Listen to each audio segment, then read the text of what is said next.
que a paz seja conosco.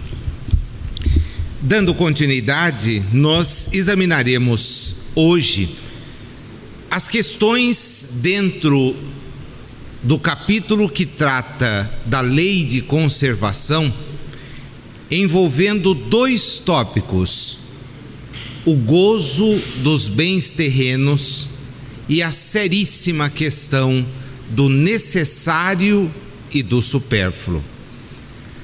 Os temas demandam, em relação a todos nós, uma reflexão bastante realista, exatamente porque o gozo dos bens terrenos se constitui, na visão dos espíritos, uma faca com dois gumes.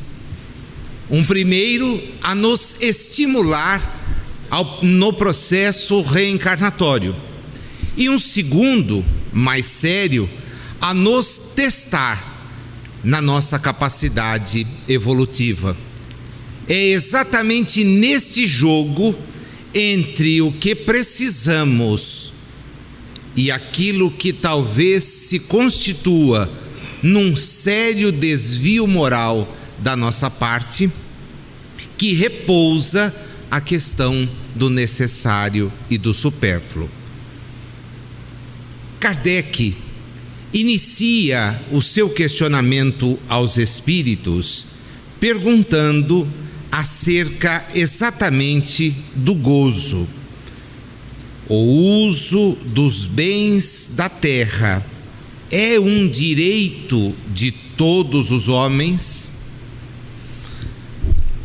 Há um tempo atrás, num número de anos bastante razoável, uma autoridade da Organização Mundial do Comércio, chamada a estabelecer as perspectivas do comércio no mundo, deixou escapar uma frase que aqueles que participavam da entrevista coletiva rapidamente anotaram. Isso porque a Terra estava na iminência de atingir o número de 6,5 bilhões de pessoas, quando esta autoridade, falando em nome de todos os que no mundo empreendem transações comerciais, disse assim: há no mundo um contingente de 1,5 bilhão a 2 bilhões de pessoas que são alvo da nossa preocupação. Rapidamente, aqueles que o entrevistavam fizeram um adendo: mas nós estamos chegando a 6,5 bilhões de pessoas e o senhor vem falar de 2 bilhões? São os que podem consumir. Estes nos interessam. Numa linguagem fria, nua, deixando entrever um dos grandes e sérios problemas que temos, porque o uso dos bens terrenos, como nos assevera Kardec, é um direito que se estende a todos, já que diretamente ligado à necessidade de viver, como apontam os espíritos. Deus não pode impor a um homem, dizem-nos eles, um dever sem dar meio para que seja cumprido, para que seja atingido. Ora, usufruir dos bens da terra não tem sido para muitos de nós, nas romagens reencarnatórias que temos feito, algo constante. Se a presente reencarnação nos coloca às vezes na posição de pessoas que podem e usufruem dos bens à disposição para bem viver, há muitos jornadeando conosco neste instante que estão completamente aliados desta possibilidade.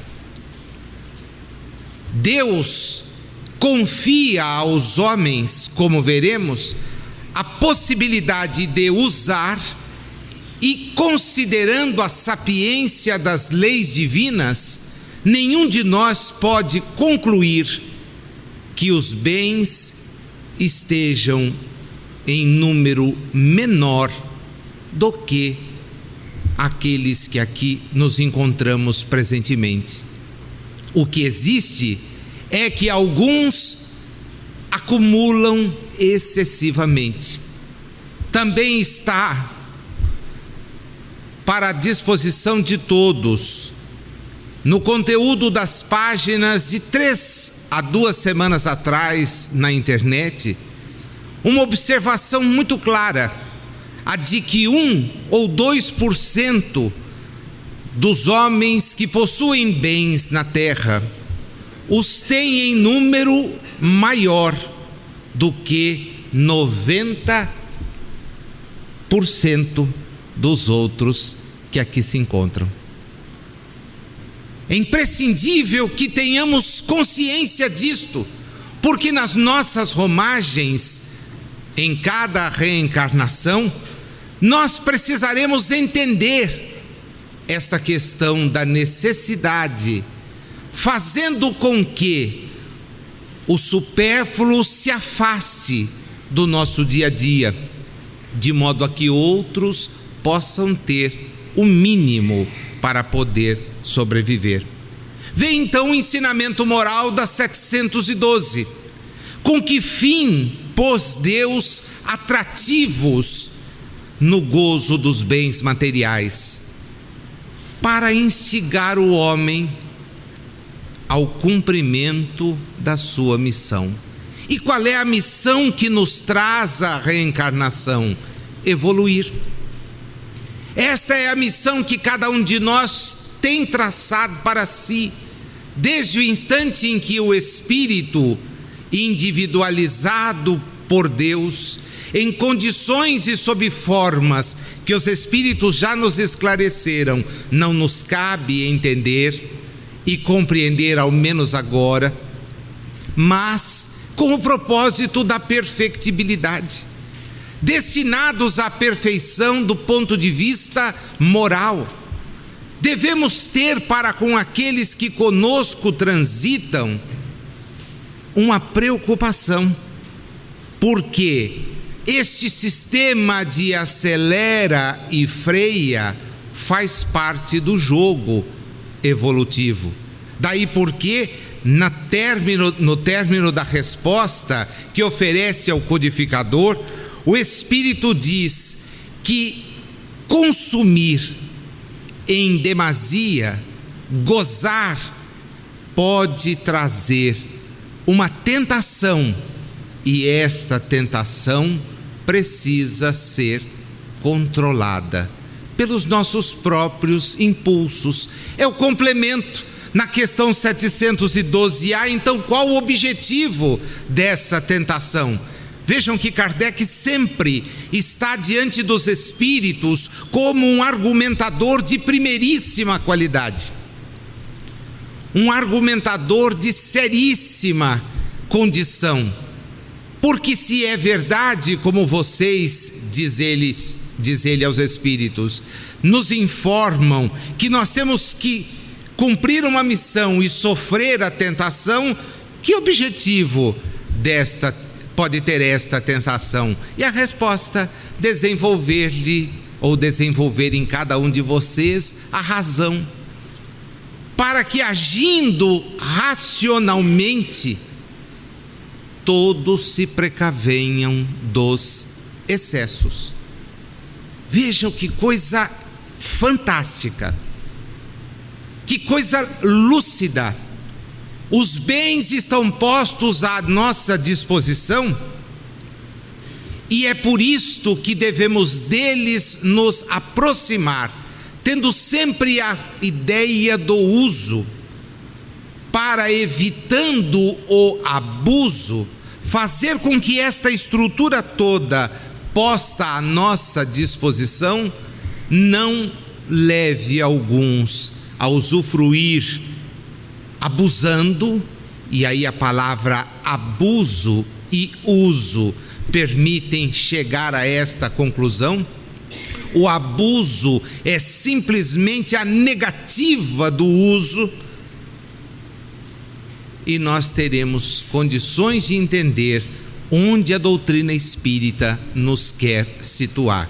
Há um comentário feito por Kardec, extremamente lúcido, em que ele fala ao homem dos nossos dias e também ao homem do futuro, quando diz que se o homem só fosse instigado a usar dos bens terrenos pela utilidade que tem, sua indiferença houvera talvez comprometido a harmonia que reina no universo.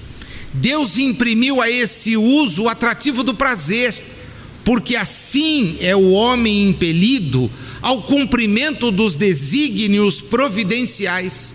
E os Espíritos já nos disseram isto: todos concorremos para a harmonia e para o cumprimento das leis divinas. Mas além disso, dando àquele uso esse atrativo, quis também Deus experimentar-nos por meio da tentação, que nos arrasta a quê? Ao abuso. E racionalmente nós precisamos nos defender do abuso.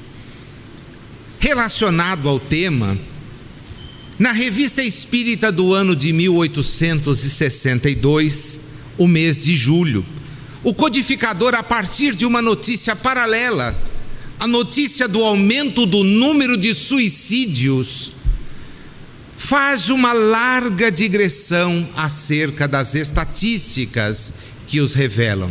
A notícia estava no jornal Siècle, de maio de 1862, e Kardec, depois de transcrever parte desta notícia, faz profundas reflexões sobre o que pode levar as pessoas ao suicídio. E ao lado de inúmeras considerações de natureza fisiológica, à época entendidas como norteadoras de muitos dos problemas ligados a essa nefasta atitude do ser humano, Kardec tem a chance de discorrer sobre questões espirituais. A notícia talvez hoje não tivesse relevância, porque o número que para Kardec era assustador, em nossos dias é de muito superado. Eles haviam registrado na França um número de aproximadamente 300 mil suicídios, considerando os anos de 1800 para frente. Estatisticamente, de 1836 a 1852, foram registrados 52.126 suicídios. Uma média de 3.000 por ano, mais um pouquinho. Em 1858, diz ele, já fora daquele período, foram 3.903, sendo 853 mulheres. E ele então vai levantando a questão, abordando, a partir de um trabalho feito por Gastineau, o cientista que os analisou para aquele periódico francês. E Kardec então se debruça. Por que muitas pessoas buscam o suicídio presentemente? As condições de viver são mais facilitadas. E muitos que poderiam, diz ele, buscar o suicídio em locais ermos, onde nem se saberia da sua morte, acabam buscando por fim a existência em lugares públicos, chamando a atenção pelas posturas que adotam. O que leva a isto? O artigo é grande, é super interessante, a recomendação para que todos leiam, vocês sabem, é uma constante. Estamos aqui no mês de julho de 1862. Mas quando ele ingressa na seara espírita, ele nos fala da questão da conservação. É muito natural, antes dizendo, certas pessoas creem que o suicida jamais está no domínio de suas faculdades mentais. É um erro que partilhávamos outrora, mas que caiu ante uma observação mais atenta.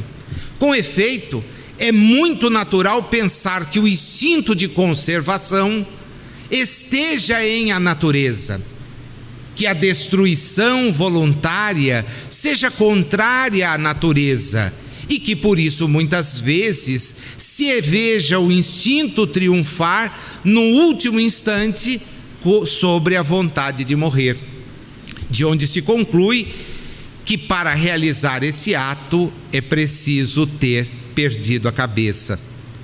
E ele então vai dizendo, é verdade, tem momentos que na hora H, tem pessoas que na hora H param, no primeiro momento exaltados e depois o instinto de conservação falando mais alto, mas onde ele entra?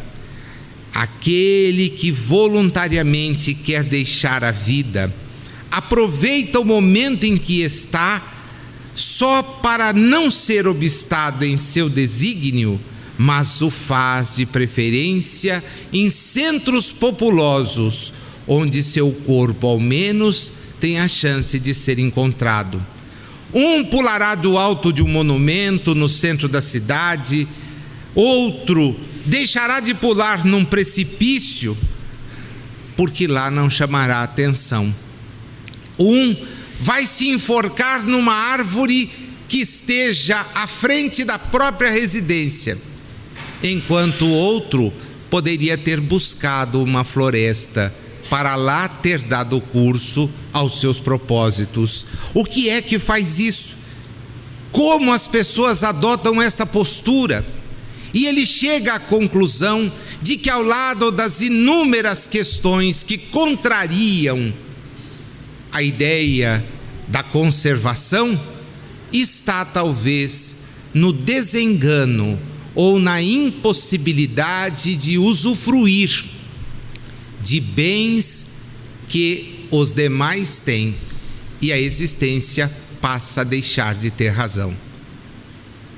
Ao lado destes, ele coloca aqueles que, tendo tudo, perdem na existência ou em face da existência a atenção, o cuidado,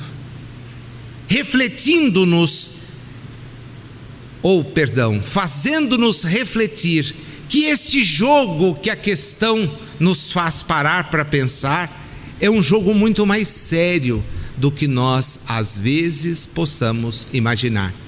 O instinto de estar presente é atraído pelas coisas materiais. Há os que, estando e não podendo delas usufruir, se desiludem e buscam a saída equivocada de pôr fim à existência. Mas há também aqueles que, tendo em demasia, descobrem, e aí faltou-lhes talvez a razão a que o Espírito chama a questão quando responde, para entender que no transitório não podem estar as nossas esperanças. Porque aqueles que às vezes tudo detêm, descobrem o vazio, que exatamente a posse em grande quantidade pode ocasionar. Mas estamos aqui não para possuir no sentido da retenção, estamos para usar. Daí porque precisarmos atentar sempre em quais são esses limites do uso, para que não venhamos a incorrer no abuso. Na 713, ele pergunta sobre esse limite. A natureza traçou, claro. Agora, vocês não entendem isso. Pelos vossos excessos chegais à saciedade e vos punis a vós mesmos. E aqui eu poderia usar N expressões que talvez, e espero, jamais tenham sido usadas pelos que aqui se encontram. Mas comi até não aguentar mais. Bebi até que uma única gota em adição já me levaria a passar mal. Acho que isso nunca aconteceu. Espero, pelo menos aqui isso nunca tenha acontecido. Se sim, está na hora da gente acender a luz vermelha. Porque nós mesmos recebemos os sinais evidentes de que é necessário parar, estancar. Por quê? Para exercer a razão. Porque estamos aqui exatamente para desenvolvê-la. O instinto faz parte da natureza como lei natural, e nós já vimos, mas ele é dado a todos os seres que conosco transitam. É um sinal da animalidade. Mas somos espíritos que, se estamos momentaneamente fazendo uso de um vestuário de natureza animal, isto ocorre para o nosso progresso, para a nossa evolução, não para a nossa permanência. Então, o que pensar, diz ele, dos homens que procuram nos excessos de todo gênero o requinte dos gozos? Pobre criatura, mais digna é de lástima que de inveja, pois bem perto está da morte. Curiosamente, na sessão de 19 de outubro de 1860, um espírito de nome Baltazar, porque é assim que ele assina, escreve o seguinte, espontaneamente: gosto da boa mesa e das mulheres, viva o melão e a lagosta, o café e o licor. Quando o sujeito deu essa comunicação, Kardec escreve, fiquei pesaroso. Como é que um espírito chega aqui falando disto? Qual a razão? Não teve dúvidas, Ele tinha essa possibilidade. Pediu que esse espírito fosse trazido. Fez o que tecnicamente nós denominamos a evocação. E por quê? Ele registra. Certas pessoas creem que só se pode aprender com o espírito dos grandes homens. É um erro. Sem dúvida, só os espíritos de escola podem dar-nos lições de alta carga filosófica. Mas o conhecimento do estado real do mundo invisível, este é o objetivo que o Consolador veio cumprir. Porque se as igrejas de um modo geral veneram a Jesus, acreditando que ele ressurgiu da morte, o Espiritismo vem nos demonstrar, pelo intercâmbio com aqueles que nos precederam na volta ao túmulo, que a sobrevivência, além do físico, é a regra. Mas esta sobrevivência tem uma razão de ser, diretamente ligada à maneira como aproveitamos as existências. E ele então evoca. E logo de cara: meus amigos, eis-me aqui, agora triste. Estou diante de uma mesa, mas essa mesa está vazia. Para quem gostava de café, lagosta, melão, licor, eu não vou discutir a questão das mulheres, tá? Vou deixar de lado. E ele diz assim, e Kardec então, olha, a mesa está vazia, mas você pode me dizer para que ela te serviria se tivesse cheia de alimentos? O que você faria com eles? Nossa, eu ia usufruir do aroma, como outrora eu usufruí do gosto. E essa é a desculpa, às vezes, dos cozinheiros obesos, né? Eles dizem que são obesos de sentir o aroma.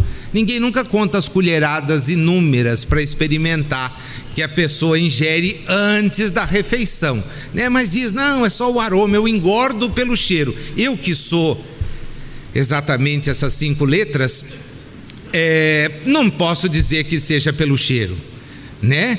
Não é pelo cheiro, a gente acaba abusando. E o diálogo então começa, né? Ele vai a fundo, quer saber, escuta, vamos falar seriamente, você está brincando aqui comigo, né? O nosso propósito não é o da brincadeira.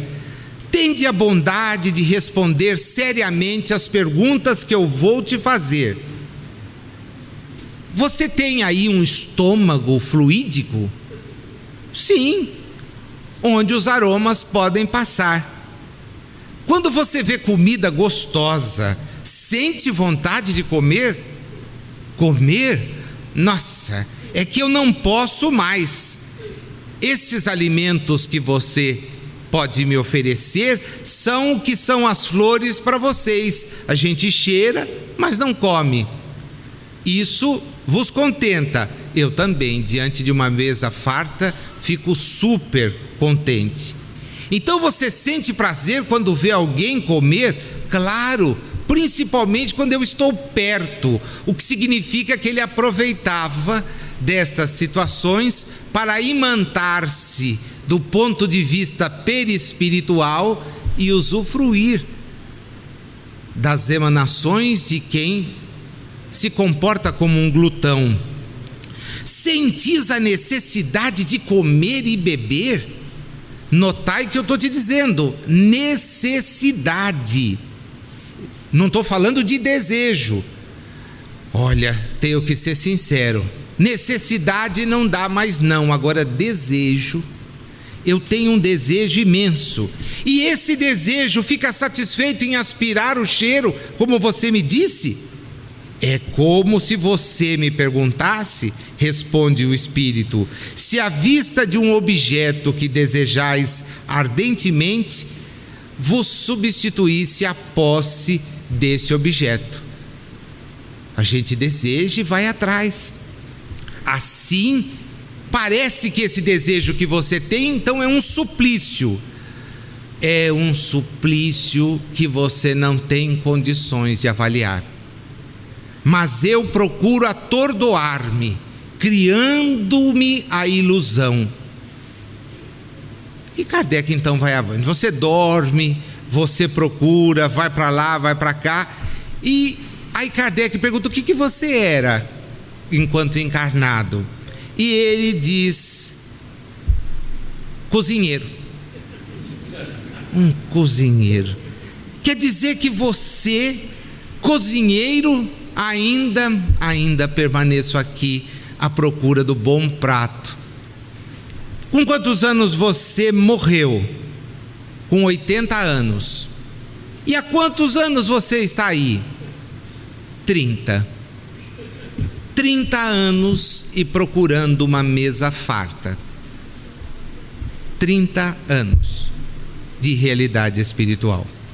Nos comentários, Kardec diz: este espírito é um verdadeiro fenômeno. Ele faz parte dessa classe numerosa de seres invisíveis que não se elevaram em nada acima da condição da humanidade. Só tem de menos o corpo material, mas as suas ideias são exatamente as mesmas. Não, ele não é um mau espírito. Ele não tem contra si senão a sensualidade, que ao mesmo tempo é para ele um suplício e um gozo. Como espírito, não é mesmo muito infeliz, é até feliz, mas ao seu modo. Agora Deus, efetivamente, deve lhe permitir uma nova existência, uma triste volta, poderá fazer com que ele então venha refletir e desenvolver o senso moral, ainda abafado pela preponderância dos instintos. a seriedade do conhecimento que nos chega, a grandiosidade deste conhecimento. Naquela mesma questão que estamos analisando, há um adendo, há uma pergunta suplementar, né? Kardec sempre faz isto, é a 714A. E nesta questão 714A, ele deixa uma pista interessante, né? Aliás, Kardec nos repleta de pistas. Ele era um grande leitor de Jean-Jacques Rousseau, porque ele faz uma pergunta que é característica do ensinamento de Rousseau. Aqueles que já leram Emílio sabem que ele, em Emílio, nos trata a respeito de uma coisa chamada morte moral. Morte moral. E Kardec agrega aquela pergunta, quando o espírito está perto da morte, ele fala: escuta, mas qual morte? A morte física ou a morte moral? E o espírito, numa letra, responde, numa frase: ambas. Está perto de ambas. Eu acredito que muita gente aqui já tenha ouvido falar de Jean-Jacques Rousseau. Porém, talvez nem todos tenham tido a felicidade de ler as suas obras. O Contrato Social, Emílio, que é fenomenal porque nos trata da educação. Mas há em Emílio uma questão ligada à morte moral. Eu trouxe, para que vocês possam conhecer um pouquinho disto, pequenos trechos que eu gostaria, abusando um pouquinho da paciência, de ler, para que pudéssemos refletir o que Kardec tinha em mente quando falava daquilo. E é exatamente nesta questão da chamada morte moral que nós vamos ver o predomínio do mal em relação ao bem. Predomínio do mal que está nas nossas ações, porque muitas vezes nos mantemos ignorantes. É bem verdade, aí podemos ser instruídos, mas outras vezes, embora sabendo, persistimos em certas práticas. O problema da morte moral na obra Emílio ou da educação é um problema ligado ao núcleo do pensamento expresso por Rousseau. O vínculo entre três coisas: o mal humano, a racionalidade e o desenvolvimento das paixões. Ali, particularmente em 2 capítulos, Rousseau tem condições de observar até que ponto nós vamos falhando neste nosso desejo de melhorar. A decadência moral da humanidade é tratada ao longo de toda a trajetória intelectual de Rousseau. Mas ele não apenas critica esta questão, ele vai buscar qual a razão pela qual nós insistimos em permanecer neste estado que nos afasta do progresso. A chamada morte moral é a depravação, a deformação da natureza humana, como está lá no prefácio de Emílio. O que seria morrer do ponto de vista moral, segundo Rousseau? Seria simplesmente degenerar-se nos costumes, manter-se alheio ao progresso que chega. No século XVIII, quando Rousseau escreveu a sua obra, é importante percebermos que havia uma clara distinção entre certos valores, e o moral, como ele o usa, é a exata contraposição ao físico, dando-nos a entender que a morte moral é aquela morte que retarda o progresso do espírito. Por isso Kardec alinha as 2 questões. Qual morte? As duas. aquela que retarda, que antecipa o término da existência, porque quem se dedica aos excessos efetivamente põe em risco a própria existência. Os vícios são criações que nós fizemos e das quais dificilmente conseguimos nos libertar. E estes vícios, que podem levar os nossos veículos físicos ao decesso, ao término da experiência, ocasionarão, lamentavelmente, as nossas tragédias na realidade espiritual. Portanto, a ideia de que morreu, acabou, de tanto comer, ele pôs um fim à existência, de tanto beber, atingiu moléstias que o levaram a desencarnar, está longe de representar para o espírito a ansiada tranquilidade que aqueles que o cercam, imagine, ele vem a usufruir. A penúria, a dificuldade continuará. É esta a razão pela qual Rousseau, na grandiosidade da sua obra, vai insistir tanto no papel da educação. E não é a educação como muitos ainda insistem em ver, a mera instrução, mas é o aumento da carga dos valores de natureza moral. Esta é a razão de estarmos aqui. Kardec era, pois, um leitor de Rousseau. Como não poderia ser diferente?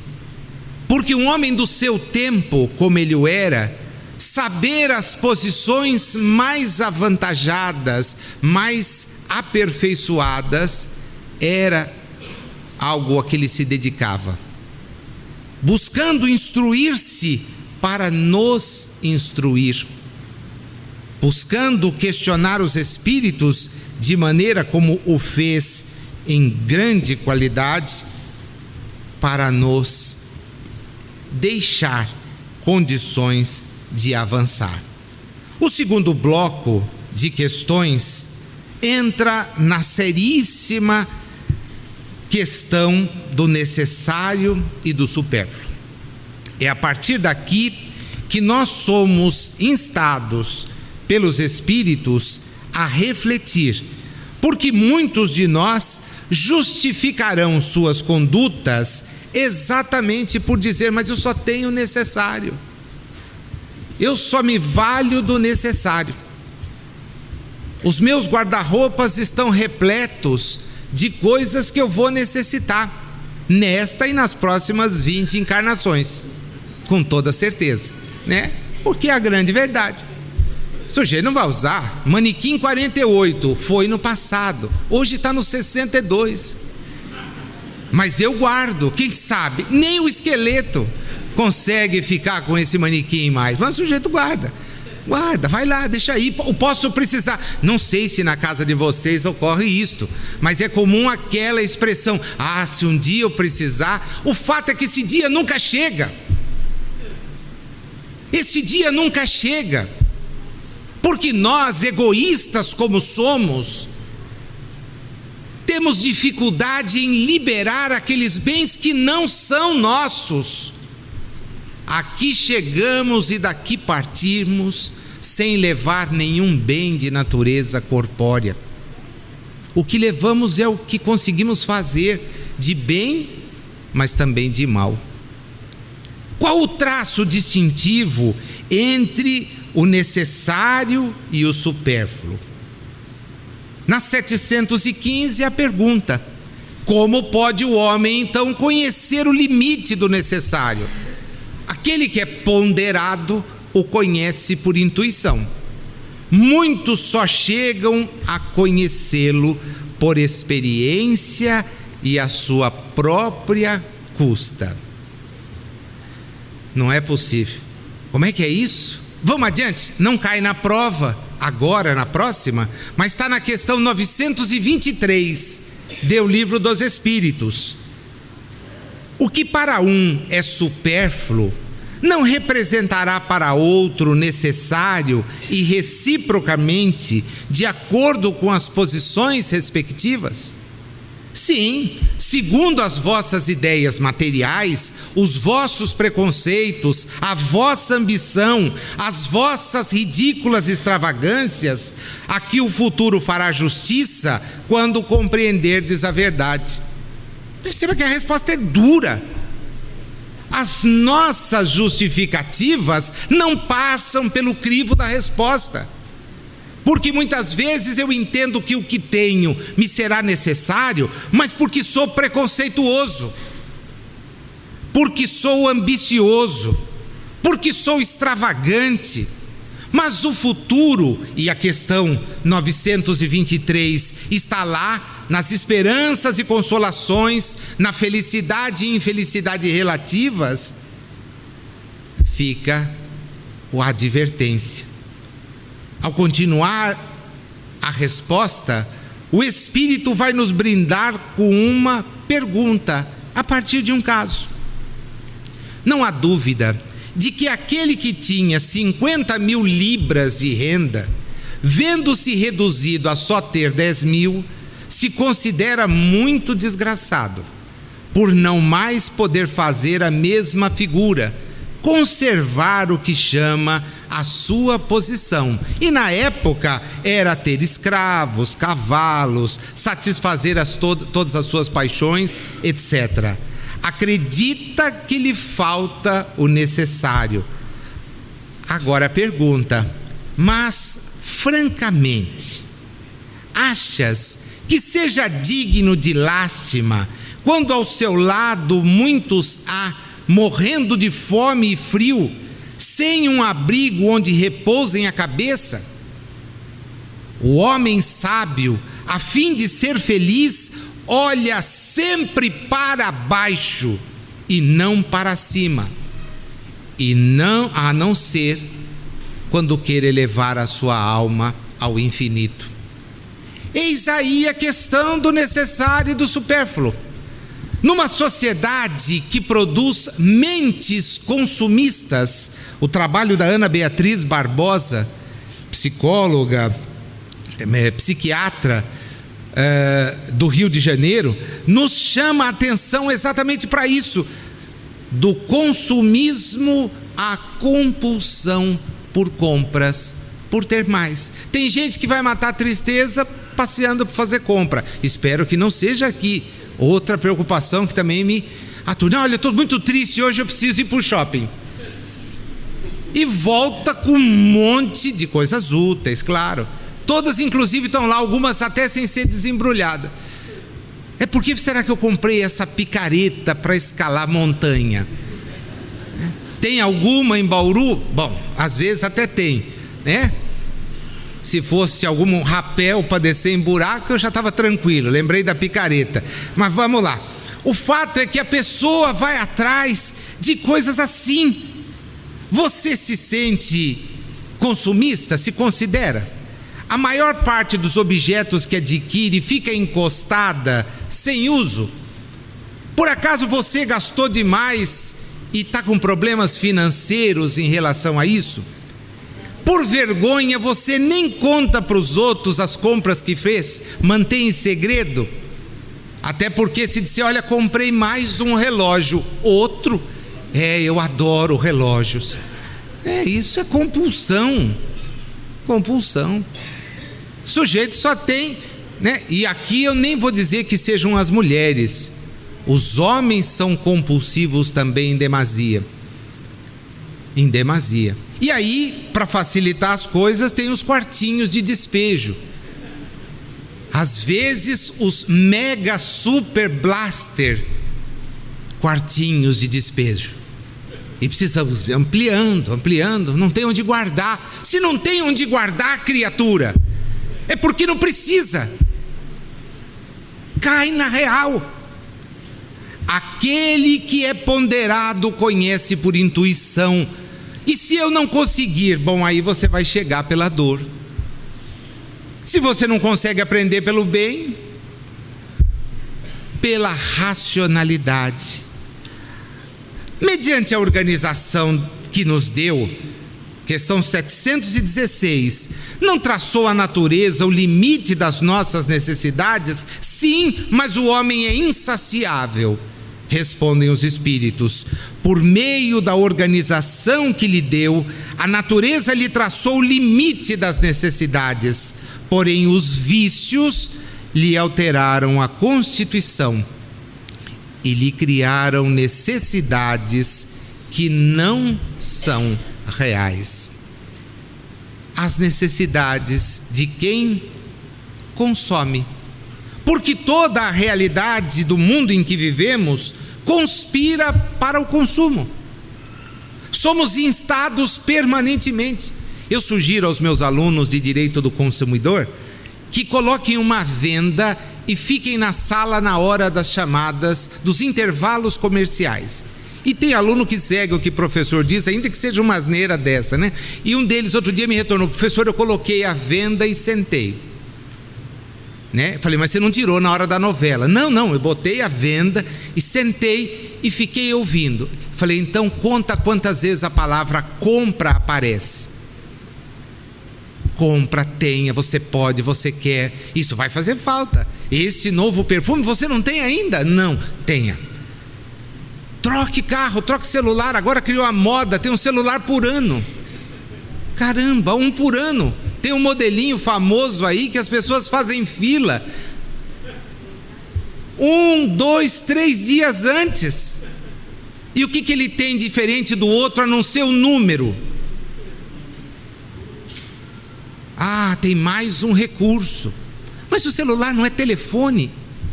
Ah, Nasceu, isso não tem nem sentido ser telefone mais. Fotografa, né? E aí, para piorar a coisa, o sujeito ainda compra um pau de selfie e leva para poder desfilar. É o sonho de consumo, o narcisismo elevado à última conta. E o sujeito vai ao banheiro e se fotografa e posta. Que tristeza pensar que nós chegamos na realidade espiritual, e alguns de nós, quando pediram para vir, não saberiam ou não tinham noção, talvez, que o mundo experimentasse o progresso que tem.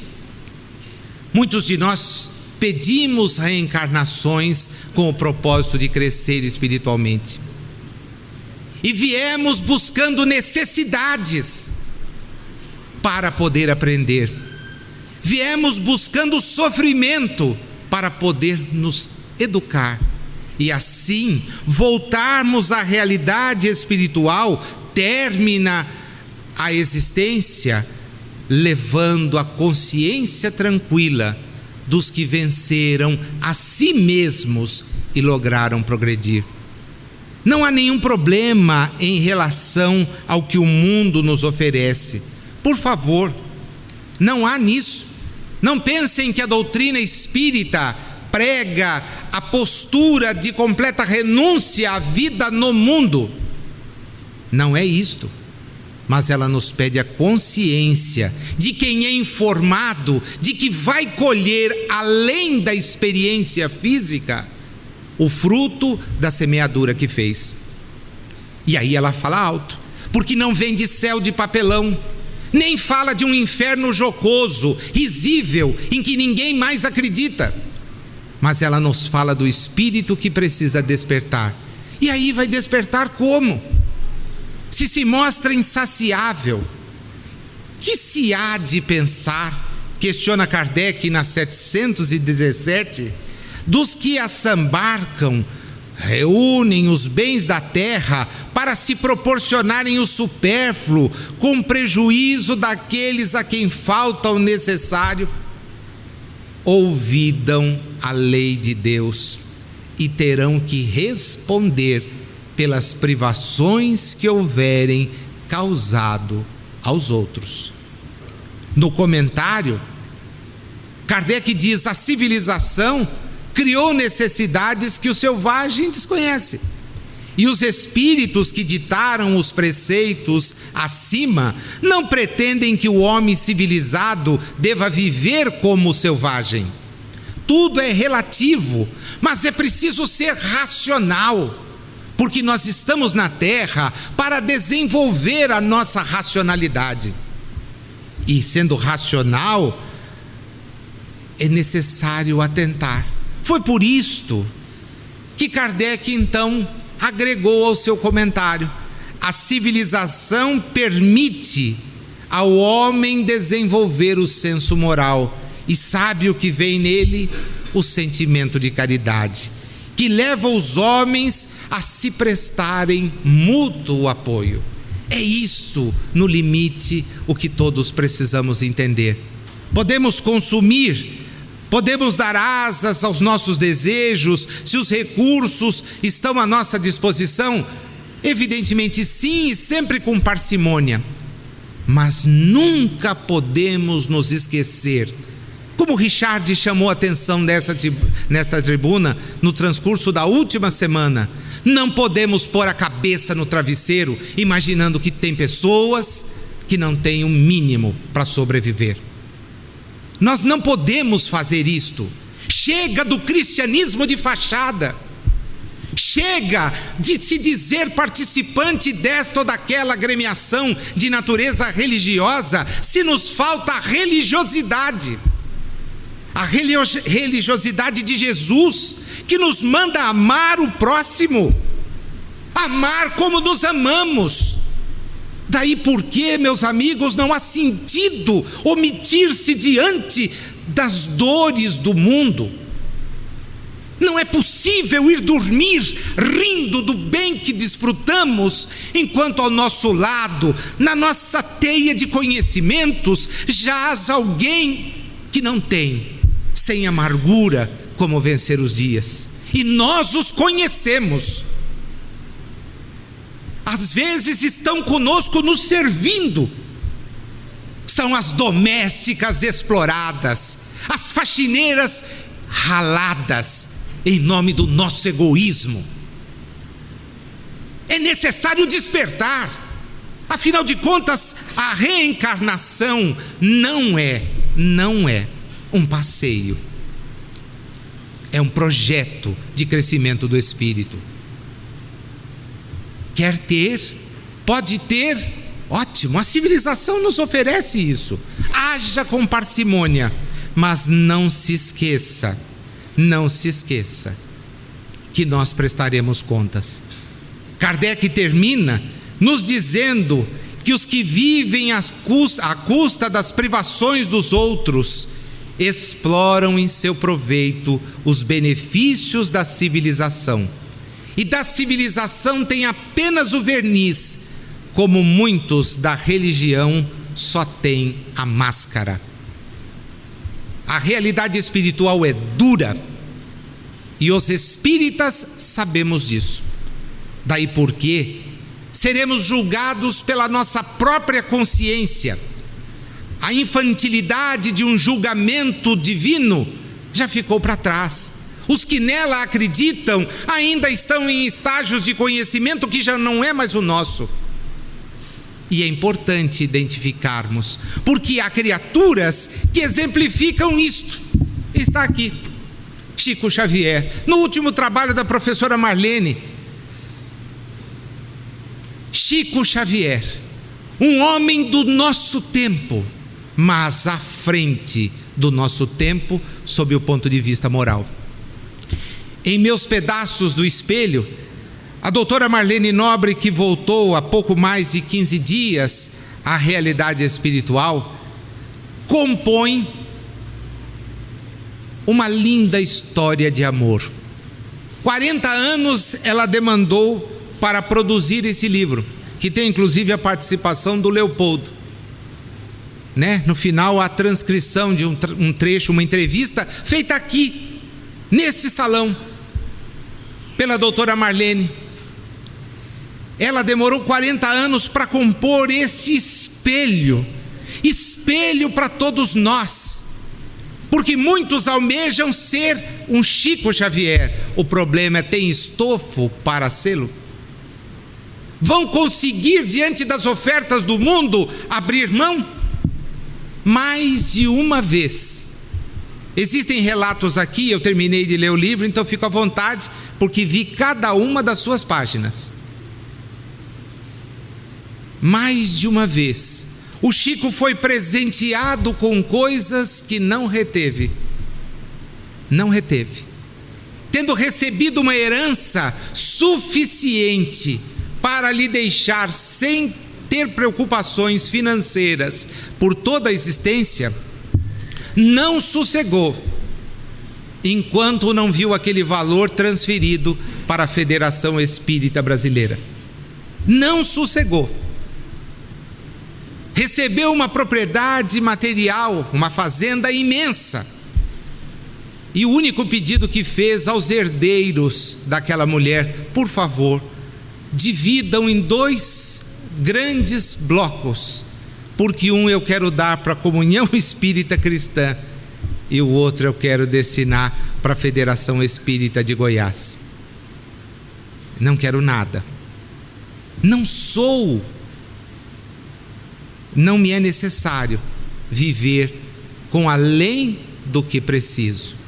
Façamos esse exame de consciência, porque os espíritos são muito categóricos. Emmanuel, com quem a gente encerra o nosso estudo de hoje, falando exatamente sobre o necessário, o supérfluo, traz uma página em Religião dos Espíritos chamada Muito e Pouco. Vamos ouvi-lo? É na bênção do pouco que rasgas de imediato a senda ideal para o sol da alegria. Enquanto o muito é constrangido a sopesar responsabilidades maiores no campo dos compromissos que envolvem o bem geral, podes, com o fruto do teu trabalho, semear a divina felicidade que nasce do coração. Dentro do pouco que te limita a existência, atenderás desse modo às necessidades que hoje, aparentemente sem expressão, quais sementes desvaliosas, serão de futuro verdadeiras messes de talentos celestiais.